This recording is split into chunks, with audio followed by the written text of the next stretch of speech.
Ok, y para dar paso a sus comentarios, vamos a hacer una breve introducción como parte de mi función de moderador. Les voy a mostrar mi libro.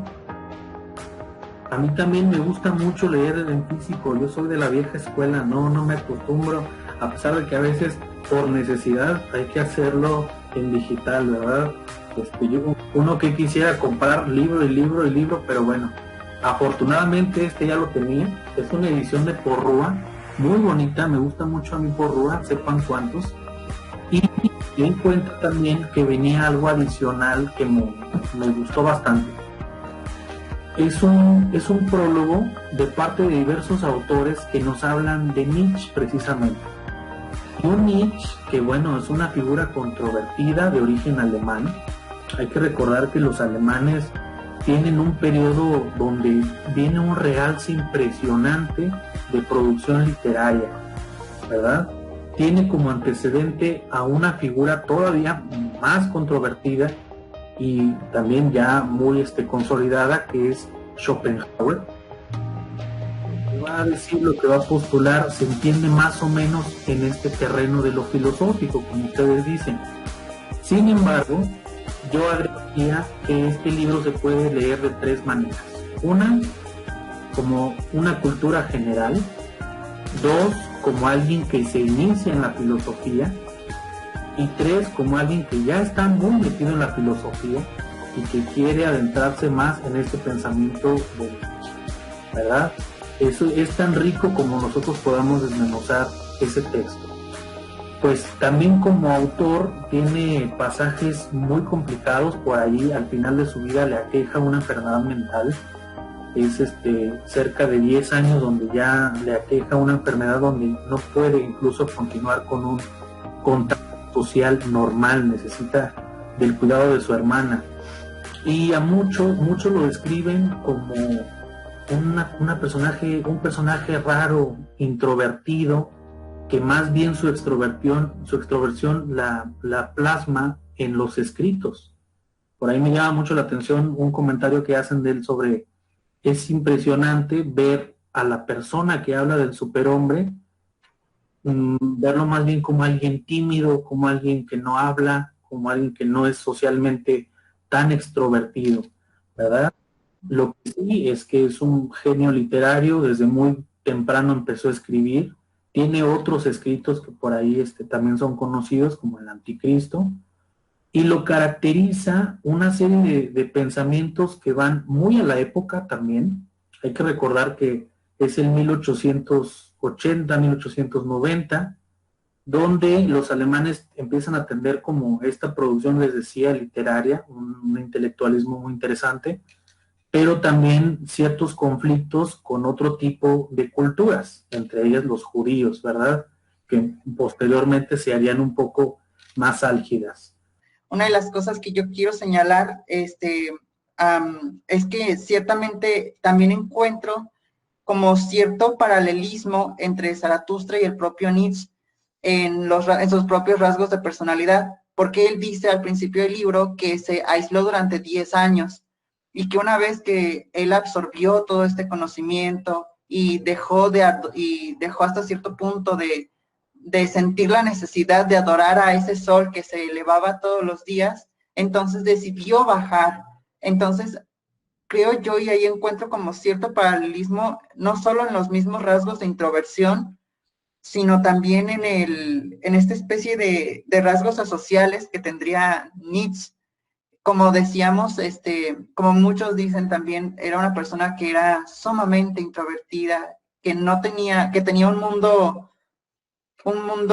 personal, se podría decir, su mundo de fantasía era sumamente enorme. Entonces, para mí, yo sí fue como, encuentro cierto paralelismo entre estos dos personajes y no sé, hasta este punto también lo encuentro pues también desafiante. Entiendo también que esto sea uno de los rasgos por los cuales sea más haya trascendido su lectura, sobre todo entre los germanos, y pues presenta precisamente a un superhombre, que es una persona que se va superando constantemente a sí mismo. Por lo tanto, no toma en cuenta no toma en cuenta a los demás, sino únicamente su pasado y cómo puede trascender a partir de sus conocimientos o a partir de allí. Es lo que puedo decir que puedo entender al principio de la lectura del libro, que es precisamente hasta donde me quedé. Y ¡Wow! Me encanta. De verdad que ahorita que están platicando le entiendo más. Yo decía, ¿qué dice aquí? Y ahorita que ya lo comentan, pues ya queda más claro, ¿no? Pues para empezar, como decía la biografía de Nietzsche, ¿no? Que él desde niño fue instruido por colegios privados y que desde niño empezó a desarrollar la habilidad, ¿no? Y se lo puede considerar un poeta, escritor, genio, filósofo, que hasta la fecha es recordado. Entonces él desde... a ver, déjame ver si... Déjame quitar entonces los audífonos, permítanme. Es que como que con los oídos se escucha un poquito más lejos. Creo que los audífonos eran los que no funcionaban bien. ¿Ya me escuchan bien? Sí, ya mejor. Sí, ok. Entonces, bueno, como te decía, Nietzsche pues fue educado desde niño en privado, o sea, fue una educación privada y también considerado, ¿no? Poeta, escritor, filósofo, genio, y hasta la fecha es recordado, ¿no? Y eso que hace muchísimos años que ya falleció. Me impresiona mucho de cómo comienza a hablar acerca, en la lectura, cómo comienza a hablar de lo que acaba de decir el compañero, ¿verdad? Acerca del astro sol, cómo se refiere a él, que todas las mañanas las personas dice, te esperan, las personas te representan, las personas, o sea, cómo, y eso tiene que ver por el momento también, como decía, que se retiró por varios años, tenía que retirarse en lugares tranquilos, como me imagino que en bosques, me imagino que... Entonces él tenía que estar retirado por la cuestión de su enfermedad. Me impresiona esa parte, me impresiona también mucho que habla mucho acerca de los evangelios, habla acerca de mucho, hace mucha referencia a citas bíblicas, por ejemplo, dice Mateo, fulano, Mateo, o sea, menciona varias citas bíblicas. Entonces, él te hace como que te conecta lo que está diciendo por medio de metáforas, por medio de parábolas, por medio de poemas, por medio de frases, te conecta con lo que él te quiere decir, pero también te conecta con la Biblia o con los pasajes bíblicos. Eso me encanta, porque te hace como que hace una combinación completa. Otra cosa que me impresionó fue cómo habla del superhombre, con lo que acaba de decir nuestro compañero, cómo habla del superhombre, que es una persona moderna, es una persona buena, pero el superhombre lo empieza a mencionar desde el principio y de ahí sigue comentando acerca del superhombre. Entonces no es como solamente un sobrenombre que le da a algo, sino como que él habla de la capacidad y el desarrollo que la gente puede desarrollar y puede tener. Otra cosa, dice el propósito de Dios, el significado, el conocer, amar el espíritu y el corazón libre. Y dije, wow, ¿qué significa eso, no? Y ahorita que lo acaban de decir, lo que acaban de explicar, me impresionó porque le entiende uno un poquito más, ¿no? Y se acaba de, para mí en este momento se acaba de cumplir uno de los propósitos que acaba de decir Ricardo, que es, tú lees, pero cuando escuchas los puntos de vista de los demás compañeros, empiezas a verdaderamente conocer y entender ¿cómo se llama? Lo que está diciendo el autor.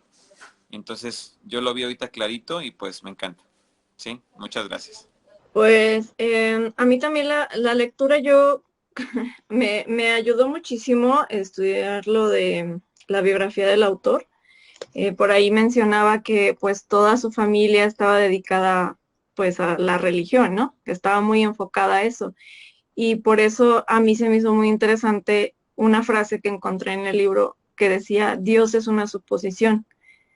Creo que hasta ese momento como que toda la lectura se me hizo muy pesada, o sea, como que no intentaba a pesar de todo relacionar cómo el Evangelio es prácticamente como un espejo, para mí es como un espejo de cómo quiso Nietzsche presentarnos al superhombre a partir de todo lo que nosotros ya conocemos, de todas las historias de la religión. Por ejemplo, a mí me pasaba mucho que leía un pasaje del libro y me iba a las notas del pie y me decía, no, pues esto hace referencia, no sé, tal vez a los regalos no sé, tal cosa. Y luego, o tal vez cuando hablaba de que Jesús se iba y dejaba a sus discípulos. Entonces, todo eso me hacía un poquito más comprender ya cuando me iba a la nota del pie de la página y relacionarlo con todo esto que nosotros tenemos años de conocerlos, ¿no? O sea, nacemos y la mayoría, no quiere decir que todos, tenemos conocimiento de la vida de Jesús por, no sé, películas, por la cultura, por, no sé, por distintos factores. Y sin embargo, como que nos es fácil un poquito más relacionarlos. Y eso de que es una suposición, pues a mí me dejó muy impactada esa aseveración. Traté de entender un poquito los conceptos. Sé que, por ejemplo, no son textualmente. Por ejemplo, le preguntaba ya a Ricardo, ¿de qué habla la apariencia? ¿Es la apariencia? No, en realidad habla de otra cosa, de otros conceptos muy diferentes. Por ahí estaba viendo que tenía mucha relación la genealogía de la moral. A mí me gustaría, ese es el tema que me gustaría más un poquito abordar para ver si puedo entender un poco más al autor. Siento que siento que me va a gustar más ese tema en especial. Hablaba también en otro pedacito de que el pueblo, cada pueblo, ¿qué es? Inventa su propio lenguaje, sus propias costumbres. Y eso es muy interesante porque a veces creemos que la realidad que nosotros tenemos es la misma para otras personas. Entonces, para mí eso es muy... Bueno, yo quisiera recuperar un poco el comentario de Hugo cuando él hablaba acerca del paralelismo que encontraba entre Nietzsche y Zaratustra, porque me encanta el cine y me encanta sobre todo el cine independiente.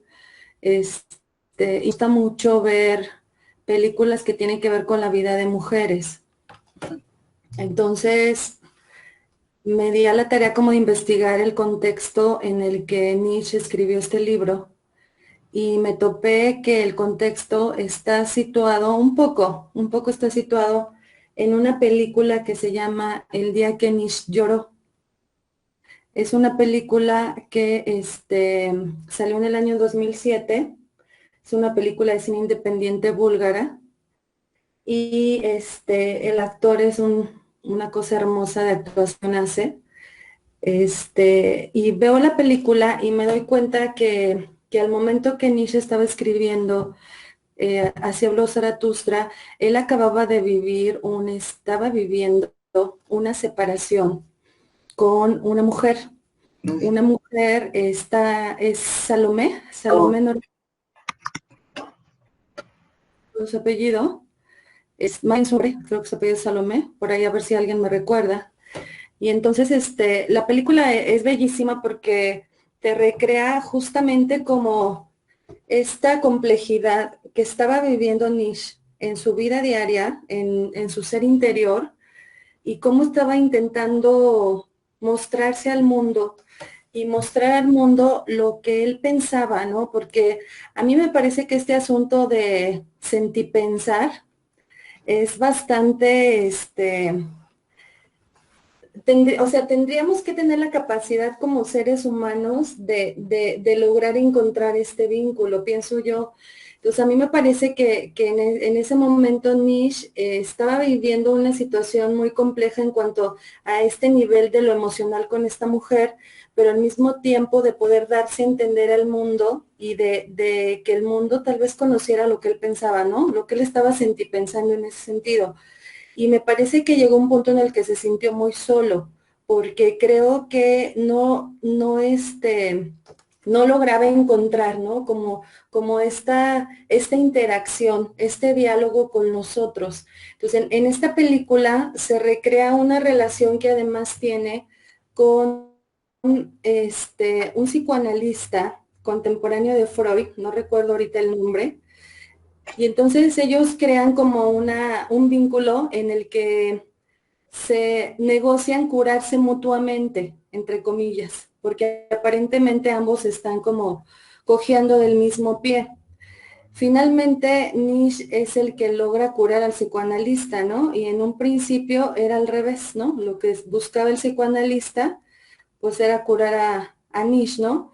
Pero me quedo pensando al momento de que estoy leyendo Así habló Zaratustra, me recreo con esa imagen. Es la imagen del personaje que hace este actor, y lo que me doy cuenta es que todo esto estaba en su cabeza. Y entonces, como no puede socializar con los otros, esto que está pensando y esto que está sintiendo, escribe. Y entonces el producto, lo que él pare, es justamente este libro, ¿no? Así habló Zaratustra, en donde él dice, pues yo soy Zaratustra. Y también coincido con Hugo en que tiene un ego enorme, ¿sí? O sea, el ego que se muestra en el libro es enorme. Es tan grande que llega un punto en el que dices, o sea, pareciera como que quiere tener el poder sobre los otros, pero al mismo tiempo está cuestionando eso, ¿no? Y entonces está diciendo, este asunto del superhombre tiene que ver con mirar hacia adentro, escarbar lo que viviste, escarbar lo que has vivido, sacar los fantasmas, luchar y entonces evolucionar, ¿no? Y pasar a otro punto. Yo no sé si me escuchan o no porque estoy viendo todos congelados. Bueno, creo que el único que veo que se mueve es Hugo, pero sí, creo que sí me escuchan, ¿verdad? Yo sí te escucho, Isa. Gracias. Y entonces, a mí el capítulo, o sea, a mí el capítulo que me detona un montón de cosas, hay muchas partes del libro, ¿no? Pero yo intenté leer así como una síntesis de cómo hay algunos que lo analizan y no logro entender esa síntesis, o sea, hago mi propia interpretación, porque en alguna síntesis habla del león, habla del niño y habla de, no recuerdo qué es lo otro. Y no sé por qué, a lo mejor yo tendré que hacer una relectura. Digamos que a mí esos tres símbolos me pasaron un poco de lado, ¿verdad? Yo lo que noto en el texto es una parte en la que él está criticando a todo mundo, ¿sí? O sea, él juzga a todos, él dice el ser humano es una basura, tienes que pensar, tienes que cambiar, tienes que ver más allá de tus narices, etcétera, ¿no? Todo este asunto que estamos viviendo quizás hasta de manera inconsciente, la mayoría vivimos así. Pero luego hay otra parte sumamente poética que me pareció hermosa, una parte sumamente poética, y todas estas metáforas que hace con los animales y todas esas cosas me pareció hermoso. Y hay otra parte en donde, porque yo me quedo pensando, o sea, ¿en qué momento habla de un vínculo que no pudo atar con Salomé o con otras mujeres? ¿Sí? Entonces hay una parte que a mí me resulta erótica, hay unos pasajes que me resultan eróticos, pero en lo particular, a mí el capítulo que me hizo así como que jalarme los pelos fue el del convaleciente. O sea, en ese apartado del convaleciente es donde él está luchando, porque pareciera como que va a morir físicamente, y entonces todos los animales están ahí alrededor de él, y él está con unas calenturas y está viviendo, y le habla a la serpiente, ¿no? Y entonces habla mucho sobre la náusea. Y dice náusea, náusea, y lo repite, ¿no? Lo repite, pero es algo que él sabe que tiene que vivir y que tiene que sacar, ¿no? O sea, que tiene que sacar ¿para qué? Para poder evolucionar, para poder transformarse, para cambiar, etcétera, para ver más allá de lo que siempre se ve. Entonces, no sé, o sea, yo pienso que todos los seres humanos hemos vivido como estas cosas, o sea, en diferentes ámbitos de nuestra vida y en diferentes momentos. Yo creo que todos nos hemos echado un clavado a nuestro propio interior, y hay veces que te da miedo acercarte tanto a cosas que te duelen o que te hieren o que son oscuras, y que mejor las dejas ahí en algún sitio, pero que llega un punto en el que dices, no, o sea, sí le voy a entrar, ¿no? Y luchas y te duele y lloras y sufres, ¿no? Como Florentino Ariza, ¿no? Cuando lloraba de amor por esta mujer Sada, y su mamá le decía, llora, hijo, sufre, y él llorando a lágrima tendida porque la amaba tanto, ¿no? Entonces, esta pasión con la que escribe algunos pasajes, o sea, a mí me detonaron un montón de cosas, ¿no? Obviamente que se entiende que esto es como el, como su más amplio, donde externa todo su pensamiento y donde dice, estoy harto de los hombres, no quiero saber más nada de ellos porque son todo esto, pero luego va hacia sí mismo, lucha porque también es un hombre y entonces él busca algo que es una aspiración, ¿no? Que no sé si cree que ya lo logró o no, porque hay momentos en los que creo que duda. Y bueno, pues eso sería como un comentario así, creo que me fui demasiado largo, gracias. Bueno, anoté algunos puntos, porque si no luego se me olvidan. Para comenzar el libro, también me di a la tarea como de investigar un poco para ver si comprendía más como el contexto y encontré unos cuantos comentarios que mencionaban que era necesario leer el libro al menos unas 2 o 3 veces como para llegar a comprender al 100% lo que el autor quiere llegar a decir. Y creo que puede que suceda con muchos otros libros también, que es necesario que uno no lo comprende al principio, pero tiene que volver a releer y sucede con muchas otras cosas más, no solamente con los libros. También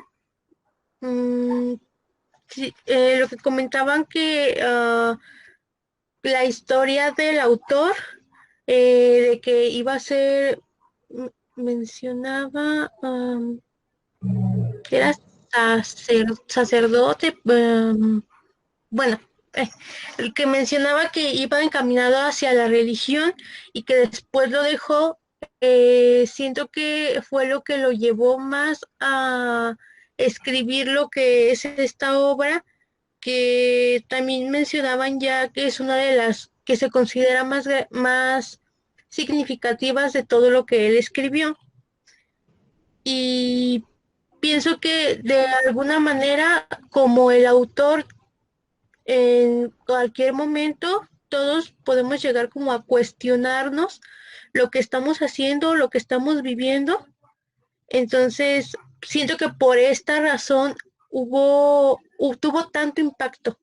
En algún momento le vi una conferencia por internet que hablaba sobre los clásicos y mencionaba que los clásicos se volvían clásicos porque marcaban una diferencia dentro de la sociedad que se iba arrastrando y que siempre estaba. Entonces, siento que este libro fue por lo que siguió, por lo que aún en nuestros tiempos sigue impactando tanto, porque hay algo en la sociedad que está impactando. Y me pareció muy interesante. A lo mejor no siento que no nos conocemos mucho entre nosotros mismos, pero ver cómo cada uno de nosotros tomó la lectura y la ligó a su vida o a lo que estábamos practicando. Por ejemplo, Isa, que comentaba que a ella le gustaban mucho las películas, entonces ligó la lectura para poder ver una película que tuviera que ver con esto. Me parece muy interesante cómo este libro o cómo todos los libros podemos tomar un poco de ellos y adentrarlos dentro de nuestra vida cotidiana, no solamente dejarlos como que ya lo leímos y ya fue, sino que tomamos algo de ellos también. Bueno, un poquito de todo lo que hemos estado hablando. Yo me imagino a un Nietzsche como un tipo, como decía, ¿no? Como arrogante, como yo me las sé todas y tú no me vas a venir a contar nada. Y su idea, bueno, ya ven que además viene de familia que es muy religiosa y él como que iba por allá y como que dijo, no, espérame. Y es como el querer imponer, o sea, se me figura que el cuate está así como en un pedestal diciendo, todos ustedes son una bola de tontos porque creen en un Dios que no existe. O sea, están alucinando que hay un Dios, están creyendo, están hablando de un Dios muerto, porque menciona mucho esa parte, el Dios está muerto, no hay un Dios como tal, es una ilusión y demás. Y definitivamente yo no puedo separar la imagen de Nietzsche con Zaratustra, o sea, no, para mí es como el mismo, ¿no? Y era lo que habíamos estado platicando, como la forma de hablar y demás, y después de leer su biografía, como que no puedes evitar el pensar que es la misma persona, ¿no? Hasta cierto punto. Entonces, yo veo a un Nietzsche como una persona con un humor negro, con un sarcasmo como tal. O sea, se me figura que, digo, no sé, no estoy alucinando, pero me imagino a un Nietzsche que es así, como de ay, bola de tontos, ¿no? Y creo que en estos pasajes, que además lo escribió como en forma de evangelio, hasta se me figura que es así como de, sí, crees en un Dios a través de una lectura que es la Biblia, redactada de esta forma, pues ahí te va lo contrario, y déjame escribo este libro a través de ese mismo formato de evangelio para decirte e imponerte hasta cierto punto que neta no hay un Dios, o sea, que te dejes de alucinar, ¿no? Y cuando mete citas bíblicas, o sea, es como muy notorio cuando mete un fragmento de la Biblia, se nota mucho, aunque después lo confirmas en el comentario al pie de página, es como muy notorio que está haciendo alusión a cierto fragmento bíblico, porque además como que están como muy básicos, ¿no? Como son fragmentos que de una u otra forma conocemos, ya sea porque hemos leído en algún momento ciertas formas, ciertos momentos, ciertos fragmentos de la Biblia, o hemos escuchado o estudiado, lo que sea, es como muy notorio que está haciendo alusión a ese fragmento en específico, pero además lo voltea, o sea, lo hace como parodia o lo utiliza para hacerlo lo contrario y se me, no sé, y digo, estoy alucinando, ¿no? Pero se me figura que es la forma como de imponer o de decir, oye, despierta, yo tengo la razón, no existe un Dios, porque entonces déjame te volteo el evangelio que ya leíste en Mateo, que ya leíste en Lucas o que ya leíste en cualquier otra parte. Y viene un poquito de la mano con lo que comentaba Hugo. O sea, cómo nos enseñan de la parte de la religión o de, pues sí, de la religión, el cristianismo y demás, cómo nos enseñan a que la compasión, el amor, toda esa parte que a lo mejor vamos creciendo con él, y como él dice, no, pues es lo contrario, o sea, la compasión fue lo peor que le pudo pasar a este líder, y yo me estoy poniendo en ese lugar y date cuenta que no, que estás como medio tapado porque en realidad no existe, porque en realidad está muerto, porque en realidad es una ilusión. Nietzsche está plasmando en este texto su imposición de su ateísmo, y tratándose como de bajar al nivel, o sea, él está en este nivel según él y se quiere bajar a nuestro nivel para decirnos a través de un evangelio que todo lo que habíamos creído no era así, sino como imponiendo lo que él está creyendo. Eso era mi aportación.